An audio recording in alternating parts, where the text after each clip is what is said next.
Бисмиллах деп бүгін сіздермен өзім үнемі шайға дайындайтын өте дәмді, жегеннен аузыңыздан дәмі кетпей қалатын ракушка печеньесінің рецептісімен бөлісемін қыздар. Өте күшті болып шығады, міндетті түрде жасап көріңіздер.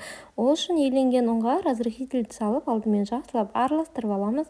Үстінен мұздай үккіштен, яғни теркіден өткізілген сармайды салып, араластырып крошка жасап аламыз. Қыздар, рецептісін описаниеге қалдырамын.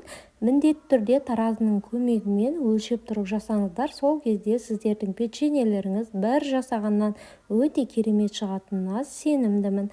Дәл осындай крошка болуы қажет. Үстінен 2 жұмыртқаның сарысын саламыз. Ағын бөлек алып қоямыз. Егер жұмыртқаларыңыз салған холодильниктен жаңа шыққан болса, ағы мен сарысы оңай осылай ажырайды. Сол үшін холодильниктен жаңа шыққан жұмыртқаны қолданыңыздар. Одан соң үстінен 4 ас қасық қаймақ саламыз. Жақсылап араластырып қамыр илейміз. Қыздар, егер видео ұнаса, менің каналыма тіркеліп, лайк басып, пікірлеріңіз қалдыруды ұмытпаңыздар. Алдағы уақытта сіздермен керемет рецепттермен бөлісетін боламын. Дәл осылай илеп, бетін жауып демалуға қоямыз. Қамырымыз демалып жатқан кезде жаңағы ақуызға қантты салып, массасынан 2-3 есе ұлғайғанша 5 минуттай миксерлейміз қыздар. Жақсылап ерінбей миксерлеңіздер. Дәл осындай ақуыз, яғни безе пайда болуы қажет. Төңкергенде осылай төгіліп кетпеу керек. Демалған қамырымызды өзімізге керек бөліктерге бөліп аламыз. Мен әрқайсысын теңдей етіп 40 граммнан бөліп шықтым.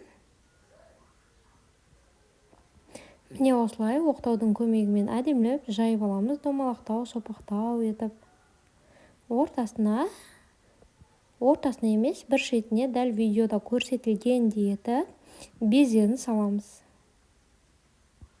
Міне осылай бір шай қасық салсаңыздар жетеді. Екінші бетін жауып, жақсылап бекітіп, тағы да бір бүктейміз. Тағы да бір басып шығамыз. Міне біздің печеньеміз осындай әп-әдемі пішінде болады.